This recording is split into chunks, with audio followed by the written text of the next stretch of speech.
புதிய கதைகள். ராமபுரம் ஊர் எல்லையில ஒரு குடிசை. வீரையா அவனுடைய பழைய கோடாலியை சரி பண்ணிக்கிட்டு இருக்கும் போது பார்வதி வெளியில வந்தாங்க.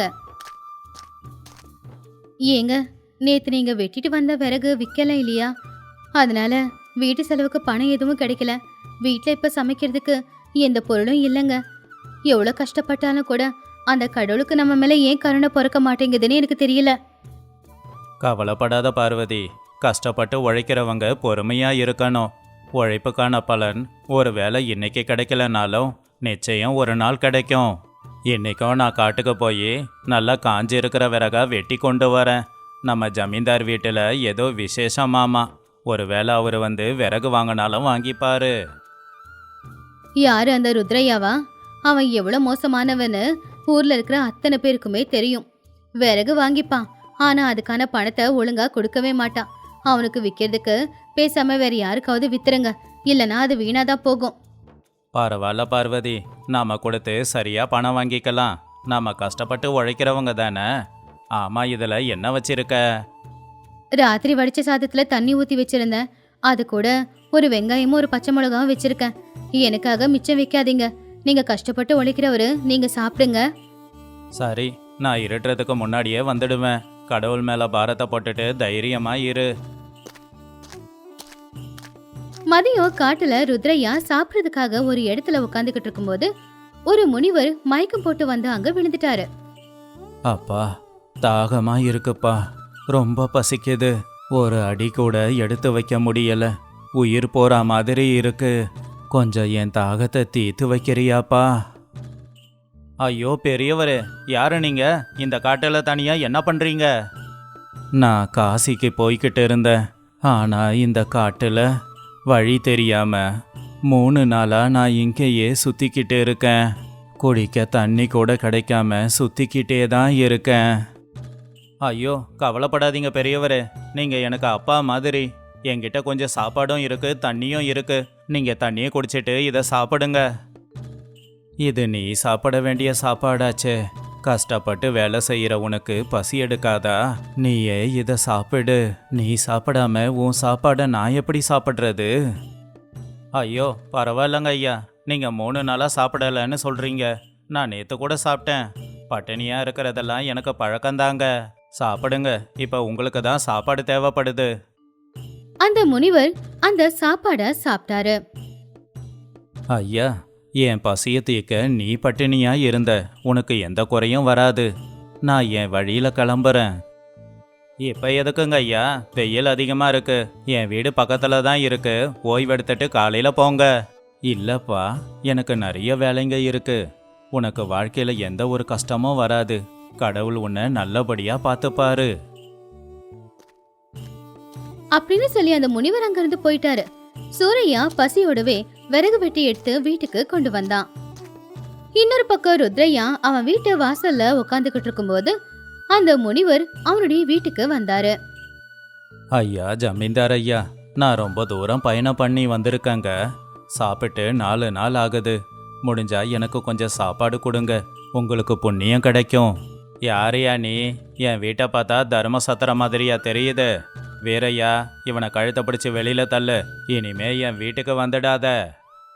ஐயா, எனக்கு சாப்பாடு போடலனாலும் பரவாயில்ல. இன்னைக்கு ஒரு நாள் ராத்திரி மட்டும் இந்த மாட்டு கொட்டகையில தங்க அனுமதி கொடுங்க. குளிர் அதிகமா இருக்கு. என்னோட மாட்டு கொட்டகையில உயர்தரமான மாடுங்கள்லாம் இருக்கு. அங்க உன்னை தங்க வச்சு அப்புறம் என் மாடுக்கு எதனா ஆச்சுன்னா யார் பொறுப்பு? உனக்கு என் வீட்டில் இடம் இல்லை. ஒழுங்கா இங்கிருந்து கிளம்பு. வீரையா அந்த முனிவரோட கழுத்தை பிடிச்சி வெளியில தள்ளனா. அப்பதான் விறகு கட்டு சுமை எடுத்துக்கிட்டு வந்துகிட்டு இருந்த சூரையா இத பார்த்தான். ஐயா, நீங்க இங்க என்ன பண்றீங்க? என்ன தம்பி இது? அவர் வயசுக்காவது மரியாதை இல்ல? இப்படி கழுத்தை பிடிச்சி வெளியில தள்ளுறியே. நீயே ஒரு பிச்சைக்காரன், இன்னொரு பிச்சைக்காரனுக்கு வக்காலத்து வாங்கிட்டு வர. உனக்கு இவன் மேல அவ்வளோ பாசம் இருந்தா உன்னோட வீட்டுக்கு கூட்டிட்டு போ. அந்த விறகு கட்டையை இங்க போட்டுட்டு போ. நாளைக்கு விசேஷத்துக்கு எனக்கு தேவைப்படுது. வேண்டாங்க ஐயா, உயிருக்கே மரியாதை கொடுக்க தெரியாத உங்களுக்கு விறகு கட்டையை கொடுத்து நான் என்ன பண்ண போறேன்? நீங்க வாங்க ஐயா, என் குடிசையில உங்களுக்கு இடம் இருக்கு. அப்படி சூரையா முனிவரை வீட்டுக்கு கூட்டிக்கிட்டு வந்தான். ஏங்க, விறகு கட்ட வீட்டுக்கு கொண்டு வந்திருக்கீங்க, ஏன் விற்க முடியலையா? ஆமா, இவர் யாரு? விறகு கட்டை இன்னைக்கு விற்கலானா என்ன, நாளைக்கு வித்துக்கலாம். நம்ம ருத்ரையா இருக்காரு, இந்த பெரியவரை வெளியில தள்ளி விட்டுட்டாரு. இவர் பசியா இருப்பாரு, நம்ம வீட்ல இடம் கொடுத்து சாப்பாடும் போடு. வீட்டுல இருக்கிறதே கொஞ்சோண்டு கெவுருமாவுதாங்க. அதை வச்சு 2 களி மட்டும்தான் செய்ய முடியும். அது உங்களுக்கே பத்தாது, இதுல அவருக்கு எப்படி கொடுக்கறது? காலையில இருந்து நீங்க கஷ்டப்பட்டு உழைச்சிட்டு வந்த மனுஷனாச்சேங்க. வீட்டுக்கு வந்தவர் பெரிய மனுஷன், அவருடைய வயசுக்காவது நாம நல்லா பாத்துக்க வேண்டாமா? அவருக்கு கொடு, எனக்கு என்ன, நான் என்ன பாத்துக்கிறேன். பார்வதி செஞ்ச களி அந்த பெரியவருக்கு கொடுத்தா. சூரையா, உன் வீட்டில் இருந்ததே ஒரே ஒரு களிதான்னு எனக்கு தெரியும். யோசிக்காம அதை எனக்காக கொடுத்தீங்க. ஆனா அந்த பத்ரையா, அவங்கிட்ட எவ்வளவு இருந்தும் எனக்காக எதுவும் தரல. உனக்கு உண்மையிலேயே நல்ல குணம். இருக்கிறத கொடுக்கறது என்னோட குணங்க. நீங்க யோசிக்காம படுத்து தூங்குங்க. சூரையா, இது ஏன் சார்பா உனக்கு கொடுக்கற சின்ன பரிசு. நாளைக்கு சூரியன் உதிச்சதுக்கு அப்புறம் தான் இதை நீங்க திறந்து பார்க்கணும். உன்னோட இந்த நல்ல மனசுக்கு உனக்கு வாழ்க்கையில எந்த குறையும் இருக்காது. ஐயா, இந்த இருட்டுல எதுக்கு போறீங்க? இந்த நேரத்துல வேண்டாம், நாளைக்கு போங்க. இல்லப்பா, என் பயணம் தடப்படக்கூடாது, நான் இப்ப போயே ஆகணும் அப்படின்னு சொல்லி அந்த முனிவர் இருட்டிலேயே அங்கிருந்து கிளம்பிட்டாரு. காலையில தூங்கி எழுந்துச்சதும் பார்வதி அந்த மரப்பெட்டியை கொண்டு வந்து சூரையா கிட்ட கொடுத்தா. ஏங்க, அந்த பெரியவர் கொடுத்த பெட்டியை திறந்து பார்க்கலாமா? அதுல என்ன இருக்குன்னு தெரிஞ்சுக்க எனக்கு ரொம்ப ஆர்வமா இருக்கு. பெட்டியை திறந்ததும் அவங்க 2 பேருக்குமே நம்பவே முடியல. ஏன்னா அதுல பளபளன்னு ஜொலிக்கிற தங்க காசும் கூடவே ஒரு காகிதமும் இருந்துச்சு. அட கடவுளே, இது உண்மையிலேயே தங்க காசுங்க. நம்ம கண்ணு பொய் எதுவும் சொல்லலையே. அந்த பெரியவர் யாரு? எதுக்காக நமக்கு இவ்வளவு தங்க காசை கொடுத்துட்டு போனாரு? தன்னோட பசிய பார்க்காம வீட்டுக்கு வந்த ஒருத்தருக்கு சாப்பாடு கொடுத்த ஒரு ஏழையோட பெரிய மனசுக்கு நான் கொடுக்கற பரிசு இது. இதை வச்சு உன்னால முடிஞ்ச உதவிகளை செய்யி. அந்த கடவுள் தான் அந்த பெரியவர் ரூபத்துல வந்துட்டு போயிருக்காரு போலங்க. நம்ம கஷ்டம் எல்லாம் தீர்ந்து போச்சு. இனி யார்கிட்டயும் நாம கையேந்த வேண்டிய அவசியம் இல்ல. அப்பதான் ஜமீன்தார் ருத்ரையாவும் வீரையாவும் கத்திக்கிட்டே அங்க வந்தாங்க. டேய் சூரையா, வெளியில வாடா திருட்டு பயல. திருடனா? நான் என்ன திருட்டுத்தனம் பண்ணியிருக்கேன்னு சொல்றீங்க? நேத்து ராத்திரி என் வீட்டில் இருந்த மரப்பெட்டியை காணோம். அந்த கிழவன் தான் திருடி இருப்பான். அவன் நேத்து இங்க தானே தங்கி இருந்தா. அந்த பெட்டி உன்கிட்ட தானே இருக்கு. ஒழுங்க மரியாதையா அதை கொடுக்கலனா உன்னை நான் அழிச்சிடுவேன். அந்த பெரியவர் திருடன் இல்லை. அவர் எனக்கு பெட்டியை கொடுத்தது உண்மைதான். ஆனா அது உங்களோடதில்ல, அது கடவுளோடது. கடவுளுக்கு கஞ்சியை படைக்க கூட வக்கில்லாத உனக்கு கடவுள் பரிசை கொடுக்கறாரா? தேவையில்லாத கதையெல்லாம் பேசாம ஒழுங்கா அந்த பெட்டியை கொடு, இல்லைன்னா அப்புறம் நல்லா இருக்காது. ஊரோட தலைவரான தர்மையா அப்பதான் அங்க வந்தாரு. இரு ருத்ரையா, என்ன சண்டையுங்க? ஏழையோட குடிசைக்கு வந்து என்ன அராஜகம் பண்ணிக்கிட்டு இருக்கியா? அப்பதான் ஊர் பஞ்சாயத்தும் கூடுச்சு. ஊஜனங்க எல்லாருமே பஞ்சாயத்துக்கு வந்தாங்க. சொல்லு ருத்ரையா, எதுக்காக சூரையா மேல நீ பழிய போட்டுக்கிட்டு இருக்க? நேத்து ஒரு வயசான கிழவன் வந்து என் பெட்டியை திருடிக்கிட்டு போயிட்டான். இதுதான் அந்த பெட்டி. அதுக்குள்ள 100 தங்க காசு இருக்கு. அதை எனக்கு கொடுக்க சொல்லுங்க. என்ன சூரையா, நீ என்ன சொல்ற? நேத்து ராத்திரி அந்த பெரியவர் என் வீட்டில் தங்கினது உண்மைதாங்க ஐயா. அவர் போகும்போது இந்த பெட்டியை எனக்கு கொடுத்துட்டு போனாரு. இதில் அவர் எழுதின ஓலை இருக்கு, படிச்சு பாருங்க. ருத்ரையா, இதில் எழுதி இருக்கிற எழுத்து அந்த கடவுளே எழுதுனா மாதிரி இருக்கு. இது உன்னோட பெட்டி தானா? பெட்டி மேல என்ன அடையாளம் இருக்கு, சரியா சொல்லு. அந்த பெட்டியில 100 தங்க காசு இருக்கு. பெட்டிக்கு மேல சிங்கத்தோட உருவமும் இருக்கும். கிராமத்து ஜனங்க எல்லாரும் பாருங்க, இந்த பெட்டி மேல எந்த அடையாளமும் இல்லை. அது மட்டும் இல்லாம இதுல 150 தங்க காசு இருக்கு. ருத்ரையா, நீ சொன்னது 100 தங்க காசு, ஆனா இதுல 150 இருக்கு. அப்படி பார்த்தா இந்த பெட்டி உன்னோடது கிடையாது. அது நான் சரியா கணக்கு பண்ணியிருக்க மாட்டேன், இருட்டுல விட்டு இருப்பேன். பசியோட வந்தவரை நீ கழுத்தை பிடிச்சி வெளியில தள்ளன. ஆனா சூரையா அவன் சாப்பாட்டை கொடுத்து அவர் பசியை தீர்த்து இருக்கான். அதுல சந்தோஷப்பட்ட பெரியவர் இவனுக்கு இந்த காணிக்கையை கொடுத்துருக்காரு. இது சூரையாக்கு சொந்தம், உனக்கு இல்ல. என்ன மன்னிச்சிடுங்க ஐயா. நான் ஏதோ பணம் வேணுங்கிற ஆசையில பொய்யா சொல்லிட்டேன். பெரியய்யா, பசி கொடுமை என்னன்னு எனக்கு தெரியும். இது எனக்கு மட்டும் சொந்தமானதில்ல. இந்த பணத்தை வச்சு ஊருக்கு நடுவுல ஒரு அன்னதான சத்திரத்தை கட்டுங்க. இனிமே யாருமே ஒரு வேளை கூட பட்டினியா இருக்கக்கூடாது. அதுக்கு இந்த பணம் பயன்படட்டும். நல்லது சூரையா, இந்த ஏழையோட பெரிய மனசை பாத்தீங்களா?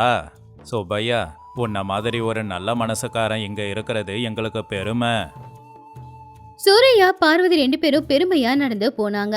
அவங்களுடைய பெரிய மனசு ஊருக்காரங்க எல்லாரும் அவங்கள பாராட்டினாங்க. வறுமையில இருந்தாலும் பக்கத்துல இருக்கிறவங்களுக்கு உதவி செய்யணும் அப்படிங்கிற எண்ணம் இருக்கிறவன என்னைக்குமே அந்த கடவுள் கைவிடவே மாட்டாரு. அது ராமவரம் அப்படிங்கிற அழகான கிராமம். அங்க வேலன் அப்புறம் அவனுடைய மனைவியான சுப்பலட்சுமி வாழ்ந்துகிட்டு இருந்தாங்க. வேலன் ரொம்ப நல்லவன், எல்லாருக்கும் தான தர்மம் பண்ணணுன்ற எண்ணம் இருக்கிறவன். ஆனா அவனுடைய மனைவியான சுப்பலட்சுமி மட்டும் பரம பிசுனாரி. ₹1 கொடுக்கணும்னாலும் அவ 1000 தடவை யோசிப்பா. ஒரு அரிசி பருக்க கீழே விழுந்தா போதும், அன்னைக்கு நாள் பூரா விரதம் இருந்து அந்த பாவத்தை போக்கிப்பா. செலவு அப்படிங்கிற வார்த்தையை கேட்டாலே அவளுக்கு ஜுரம் வந்துரும். அந்த பரம பிசுனாரி சுப்பலட்சுமி வீட்டுக்கு வந்த விருந்தாளிய எப்படி பாத்துக்கிட்டா அப்படிங்கிறது தான் இதோ நம்ம பார்க்க போற இந்த கதை. ஒரு நாள் சாயந்தர நேரம் மெதுவா இருட்டாயிக்கிட்டு இருந்துச்சு. அப்போ வேலை விளக்கு ஏத்தி வச்சுக்கிட்டு கையில ஏதோ புத்தகத்தை வச்சு படிச்சுக்கிட்டு இருந்தான். அந்த விளக்கே ரொம்ப சின்னதா தான் எரிஞ்சுக்கிட்டு இருந்துச்சு. அப்ப சுப்பலட்சுமி சமையலறையிலிருந்து வெளியில வந்து, ஏங்க, உங்களுக்கு கொஞ்சமாவது பொறுப்பு இருக்கா? இன்னும் வெளியில வெளிச்சம் நல்லா தானே இருக்கு, அதுக்குள்ள எதுக்காக விளக்கேத்தி வச்சிருக்கீங்க? இப்ப விளக்கேத்தி வச்சு என்னத்தை அப்படி பாத்துக்கிட்டு இருக்கீங்க? எண்ணெய் என்ன யாராச்சும் நமக்கு சும்மா கொடுக்கறாங்களா? 1 லிட்டர் எண்ணெய் வாங்கிட்டு வந்தா ஒரு நாளைக்கு கூட வர மாட்டேங்குது. ஐயோ சுப்புலக்ஷ்மி, இந்த விளக்கு சும்மா எரியல. எனக்கு பார்வை சரியா தெரியல, அதனால தான் ஏத்தி வச்சிருக்கேன். சூரியன் தான் போயிட்டானே, வெளிச்சமும் போயிடுச்சு. சும்மா விளக்க ஏத்தி வைக்கல, நான் படிச்சுக்கிட்டு தானே இருக்கேன். இந்த படிக்கிறது எல்லாம் பகல்ல வச்சு பண்ணக்கூடாதா? ராத்திரில தான் படிக்கணுமா? அப்பதான் விளக்கேத்தி வச்சு படிக்க வேண்டியது வரும், எண்ணெயும் தீந்து போவோம். இப்படியே எல்லாத்தையும் வீணா செலவு பண்ணிக்கிட்டு போனா ரொம்ப கஷ்டம். வாங்க உள்ள வந்து உக்காருங்க, சும்மா விளக்கேறி வச்சுக்கிட்டு எண்ணெய் வீணாக்கிக்கிட்டு. நீ இப்படியெல்லாம் பேசுறது என்ன எனக்கு புதுசா? நீ எல்லாம் குழம்புல எண்ணெயை ஊற்றுவியாங்கிறதே எனக்கு சந்தேகம்தான். முந்தா நேற்று கத்திரிக்காவை எண்ணெயில் வதக்காம தண்ணியை ஊற்றி வதக்கி வச்ச. அது குழம்பு மாதிரி இல்லை, கசாயம் மாதிரி இருந்துச்சு. வாயை மூடுங்க. ஆரோக்கியத்துக்கு நல்லதுன்னு தான் நான் அப்படி பண்ணேன். எண்ணெய் அதிகமாக சேர்த்துக்கிட்டா அது உடம்புக்கு நல்லது கிடையாது. இப்பவே உடம்ப நல்லபடியாக பார்த்துக்கிட்டா தான் நாளைக்கு நல்லது. அடுத்த நாள் காலையில வெளியில போன வேலை ரொம்ப உற்சாகமா வீட்டுக்கு வந்தான். சுப்பலக்ஷ்மி, சுப்பலக்ஷ்மி, ஒரு நல்ல செய்தி. என்னங்க இது சத்தம்? வழியில யாராவது விட்டுட்டு போனா பணப்பை உங்க கையில கிடைச்சுதா? அவ்வளவு சந்தோஷமா இருக்கீங்க? பணமெல்லாம் இல்ல, அதை விட விலை மதிக்க முடியாத ஒருத்தர் நம்ம வீட்டுக்கு வர போறாரு. பட்டணத்துல பெரிய உத்தியோகத்துல இருக்கானே என் சின்ன வயசு நண்பா பழனி, அவன் தான் இன்னைக்கு மதியம் சாப்பாட்டுக்கு வரான். என்னது, சாப்பாட்டுக்கு வராரா? பட்டணத்தை சேர்ந்தவங்களுக்கு நிறைய ஆசை இருக்குமே, இது வேணும் அது வேணும், சாப்பாடு இப்படி இருக்கணும் அப்படி இருக்கணும்னு. ஐயோ, அதுக்கு நிறைய பணம் செலவாகுமே. வீட்டில் இருக்கிறது நமக்கே போதாது. என்ன லக்ஷ்மி இப்படி சொல்ற? அவனை நம்ம நல்லா பார்த்துக்கணும். ஏன்னா அவன் ரொம்ப பெரிய ஆளு. அவனை நல்லா பார்த்துக்கிட்டா நமக்கு தான் லாபம். நீ ஒன்றும் கவலைப்படாத. நான் இப்பவே சந்தைக்கு போய் பெரிய பூசணிக்காய், நெய், காய்கறி, அப்படியே பாயாசத்துக்கு வெல்லமும் முந்திரியும் வாங்கிட்டு வரேன். நீ தான் இது எல்லாத்தையும் போட்டு நல்லா சமைக்கணும். அதுலேயும் அவனுக்கு இனிப்புனா ரொம்ப பிடிக்கும். ஏதாவது ஒரு இனிப்பு பலகாரமும் செஞ்சிடு. எது இனிப்பா? ஐயோ, அதுக்கு வெல்லம் சர்க்கரை நெய்ன்னு நிறைய செலவாகுமேங்க. ஒருவேளை சாப்பாட்டுக்கு அவ்வளோ பணம் செலவு பண்ண முடியுமா? வேண்டாம் வேண்டாம், நீங்க சந்தைக்கெல்லாம் ஒன்று போக வேண்டாம். வீட்டில் என்ன இருக்கோ அதை வச்சே நான் சமைச்சு கொடுத்துக்கிறேன். சுப்பலக்ஷ்மி, இது என் கௌரவ பிரச்சனை. நீ கஞ்சத்தனம் பண்ண போறங்கிற பேர்ல என் கௌரவத்தை கெடுக்காத. எல்லாத்தையும் வாங்கிட்டு வந்து தரேன், ஒழுங்கா சமைச்சு கொடு அப்படின்னு சொல்லி வேலை ரொம்ப கோவமா பைய எடுத்துக்கிட்டு சந்தைக்கு போனான். கௌரவமா கௌரவம், 4 காசு கையில இருந்தாதான் யாரா இருந்தாலும் நமக்கு கௌரவம் கொடுப்பாங்க. இவருடைய நண்பனுக்காக மொத்த சொத்தையும் இழப்பாரு போல தெரியுது. ஆஹா, என்ன கொண்டு வந்தாலும் பார்த்துதான் அதை பயன்படுத்தணும், இல்லைன்னா எனக்கு தூக்கம் வந்துடாது. கொஞ்ச நேரத்துக்கு அப்புறமா வேலை பொருள் எல்லாத்தையும் வாங்கிட்டு வந்து பொண்டாட்டிக்கிட்ட கொடுத்தான். சுப்பலட்சுமி விருப்பமே இல்லாம சமைக்க போனா சமையல் வேலையும் ஆரம்பிச்சா. வேலை குளிச்சுட்டு வரலான்னு வீட்டுக்கு பின்னாடி போயிட்டான்.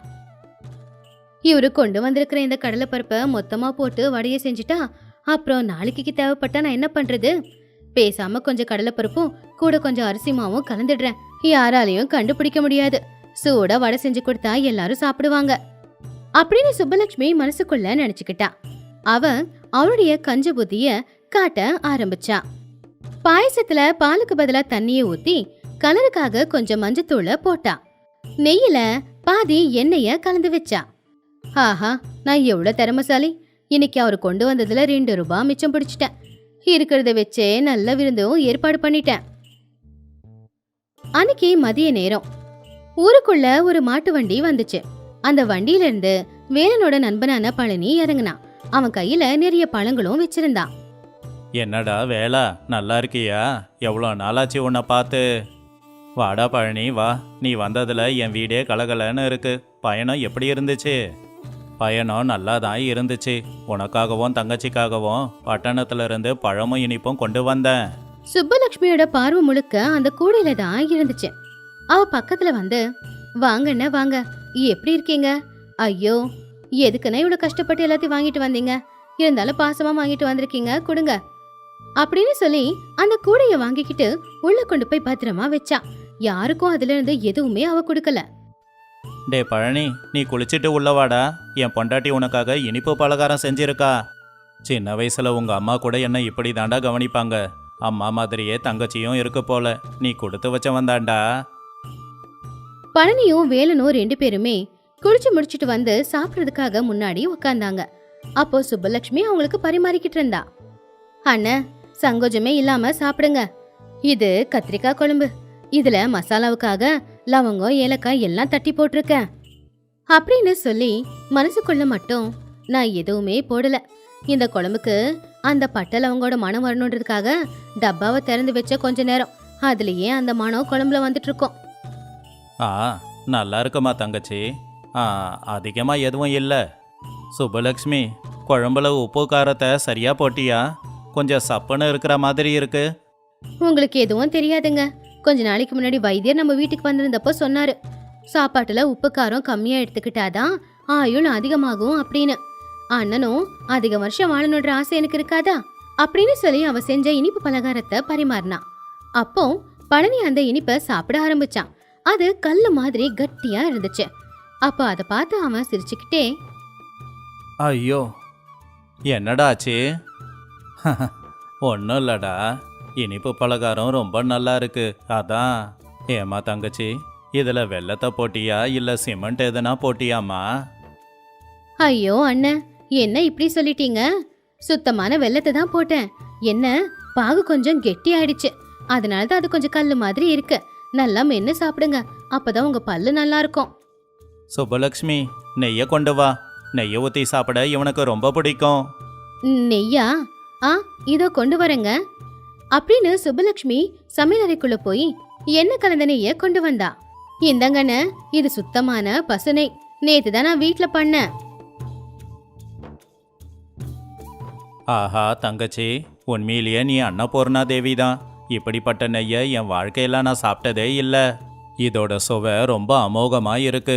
இது சாதாரண நெய் இல்ல, பார்க்க அமிர்த மாதிரி இருக்கு. ஆமாங்கண்ண, எங்க வீட்டு பசுமாடு கறக்கிற பால் ரொம்ப நல்லா இருக்கும். அதுல செஞ்ச நெய்யும் ரொம்ப நல்லா தான் இருக்கும். டே வேலை, எனக்கு ஒரு விஷயம் ஞாபகம் வருது. என் குரு சொன்னது, எந்த வீட்டில் இருக்கிற பொம்பளைங்க சுத்தமான நெய்யை பயன்படுத்தி சுவையான சமையலை செய்கிறாங்களோ அவங்க வீட்டில் எல்லா செல்வங்களும் இருக்குமாமா. அப்படிப்பட்ட ஒரு பொண்ணை பார்த்தா இந்த 100 தங்க காசுகளை பரிசா கொடுன்னு சொன்னாரு. அப்படின்னு சொல்லி சட்ட பையில இருந்து பட்டு துணியில செஞ்சிருந்த ஒரு சின்ன பைய வெளியில எடுத்து வச்சான். அந்த பைய பார்த்த உடனே அந்த தங்க காசு எல்லாத்தையும் சொந்தமாக்கிக்கணும் அப்படிங்கிற ஆசை சுப்பலட்சுமிக்கு வந்துச்சு. 100 தங்க காசா அப்படின்னு நினைச்சா. ஏன்னா அவ வாழ்க்கையில ஒரு தங்க காசை கூட இது வரைக்கும் பார்த்ததே இல்ல. ஆனா ஒரே ஒரு விஷயம், இந்த நெய்யை சாப்பிட்டு பார்த்தா இது ஏதோ கொஞ்சம் வித்தியாசமா தான் இருக்கு. ஒருவேளை இது சுத்தமான நெய்யா இல்லாம கலப்படம் செஞ்சிருந்தா இந்த தங்க காசே சாபமா மாறிடும். தங்கச்சி, சரியா சொல்லுமா, இந்த நெய் சுத்தமான நெய் தானே? இதுல எதுவும் கலக்கலையே. கலக்கலனா இந்த தங்க காசு உனக்கு சொந்தமாகும், இல்லனா இந்த தங்க காசு சாபமா மாறிடும். சுப்பலட்சுமி பயத்துக்கும் ஆசைக்கும் நடுவுல மாட்டிக்கிட்டு தவிச்சுக்கிட்டு இருந்தா. உண்மைய சொல்லல அப்படின்னா அவளுக்கு சாபம் கிடைச்சிடும். உண்மைய சொன்னா புருஷன் ரொம்பவும் கோவப்படுவான். ஆனா தங்க காசை இழக்க கூடாதுல்ல. அதனால வேற வழி இல்லாம சுப்புலட்சுமி இப்படி சொன்னா. அண்ணே, அது ஒன்றும் இல்லைண்ணே, இது நல்லா சுத்தமான பசு நெய் தான். ஆனா இப்பெல்லாம் மாட்டுக்கு கொஞ்சம் எண்ணெய் விதைய போடுறோமா, அது அதிகமா சாப்பிட்றதுனால அது கறந்த பால்ல செஞ்ச நெய்யும் எண்ணெய் மாதிரி தான் இருக்கு. விதைய சாப்பிட்டா நெய் எண்ணெயா மாறிடுமா? இதெல்லாம் சாஸ்திரப்படியே தப்புமா. சரி, அந்த பாயாசத்தை ஊத்து, அது எப்படி இருக்குன்னு சாப்பிட்டுட்டு சொல்றேன். சுப்புலட்சுமி பயந்துகிட்டே அந்த பாயசத்தை கொடுத்தா. அது மஞ்சள் தண்ணி மாதிரி இருந்துச்சு. இந்த பாயாசத்துல எங்கேயுமே பால் இல்லை, ஆனா தண்ணி மட்டும் நல்லா நாட்டியம் ஆடிக்கிட்டு இருக்கு. டே வேலா, உன் பொண்டாட்டி ரொம்ப சிக்கனம்டா. பாலை வீணாக்க வேணான்னு தண்ணியிலேயே பாயாசம் பண்ணியிருக்காங்க. இவ்வளோ சிக்கனமா செலவு பண்ற உங்களுக்கு இந்த தங்க காசை கொடுத்தா செலவு பண்ணாம பூட்டி தானே வைப்பீங்க. பணத்தை நமக்காகவும் செலவு பண்ணிக்கிட்டு மற்றவங்களுக்காகவும் செலவு பண்றது தான் நல்லது. இல்லைன்னா அது கல்லுக்கு சமம். மன்னிச்சிடு பழனி, என் பொண்டாட்டி இவ்வளவுதான். நான் தான் தப்பு பண்ணிட்டேன். பரவாயில்ல விடுடா தங்கச்சி. பணத்தை நேசிக்கிறது தப்புன்னு நான் சொல்லலை, ஆனால் மனுஷங்களை விட பணத்தை நேசிக்கிறது தப்பு தான். இன்னைக்கு பணத்தை மிச்சம் பிடிக்கிறேன்ற பேரில் நீங்கள் போட்ட இந்த விருந்து உங்கள் வீட்டோட கௌரவத்தையே கேள்விக்குறியாக்கி இருக்கு. என்னோட பையில இருக்கிறது தங்க காசு இல்லை, அது வெறும் கல்லு தான் அப்படின்னு அந்த பைய திறந்து காட்டினான். அதுல இருந்தது வெறும் கல்லு தான். கல்லா? ஆமா, நீ செஞ்சு கொடுத்த இனிப்பே கல்லு மாதிரி தான் இருந்துச்சு. இந்த கல்லும் அப்படி தான் இருக்கும்.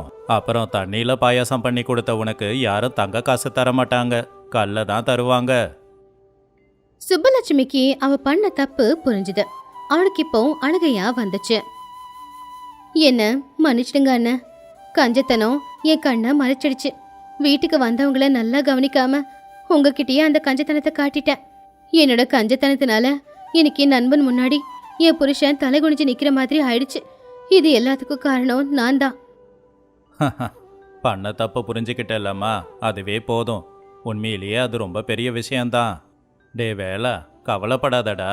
நான் கொண்டு வந்த பழமும் இனிப்பும் இருக்குல்ல, அதை கொண்டு வா, எல்லாரும் சாப்பிடுவோம்.